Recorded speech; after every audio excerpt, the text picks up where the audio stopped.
So working with a team is awesome because everybody brings something new and different and creative and unique to the table. However, none of us are perfect. And once we get that figured out, we've got to go to the next step and say there's going to have to be some times for feedback and constructive molding, shaping, criticism, whatever you want to call it, to take our team from where we're at now to get us to where we want to go. And finding the right way to do that and addressing this in a constructive way is actually really important. My name is Paul with 360, and today we're going to be talking about how to deliver feedback like a boss. Feedback should accomplish three basic things. Number one, to draw attention to that issue, whatever it might be. Number two, to have a back and forth, a two-way dialogue, so there's buy-in and going back and forth. And thirdly, to inspire and gain commitment to have a new direction and new behavior or a new attitude going forward. So the trick is, how can we approach this feedback without instigating conflict? Cut, Paul. Your mustache is looking pretty unacceptable today. I need you to fix that. So not like that. Approaching a conversation about feedback is best done with respect first. It's good to ask for permission to get buy-in to enter into this conversation.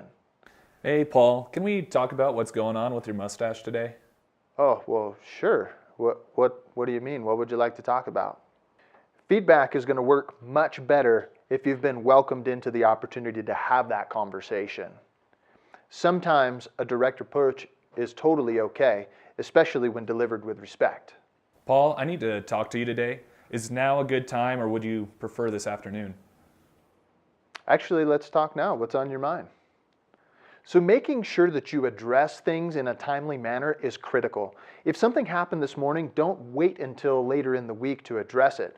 Assumptions can come in, walls can go up, and defenses, and it just gets messy. So timeliness is definitely an important part of feedback. Then once you've entered the conversation, to actually share what you've noticed is a good next step. So I've noticed your mustache is getting pretty long and it's starting to look pretty unkempt as well. It's a little distracting in these vNewsletters. Oh, why is that? Why is it distracting? I mean, it's not like I'm playing with it all the time. So when you're given this feedback and you're approaching in, you've got to make sure that you're deliberate about sharing your observations and then take it to the next step to make it clear that you have noticed or observed a couple of things by providing a couple of details.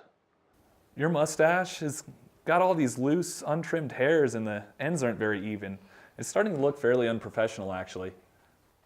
Well, I mean, it's snow down. Like, what's the matter with that? I mean, yeah, got some wild hairs, but, that happens. It may happen during the course of this conversation that some conflict arises. And that's actually a perfect opportunity to try to understand where they're coming from. It's a critical step that you shouldn't overlook in any sort of communication or conflict resolution, but you really got to understand what's going on from their perspective to be able to address it. You got to understand. So, ask a question. Okay, what's going on with your mustache? I'd like to know a little bit what's going on there. Well, I've never grown one before, so quite frankly, I don't really know what I'm doing.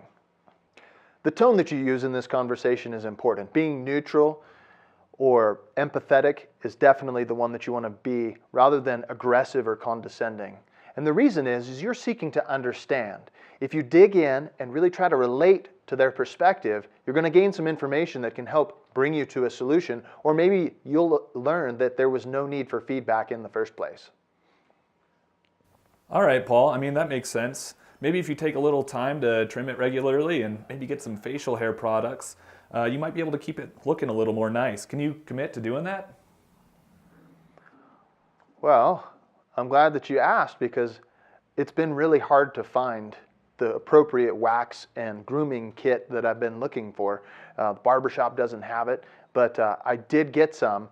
And as a matter of fact, I've been looking for it and I'm on to that regimen starting this evening.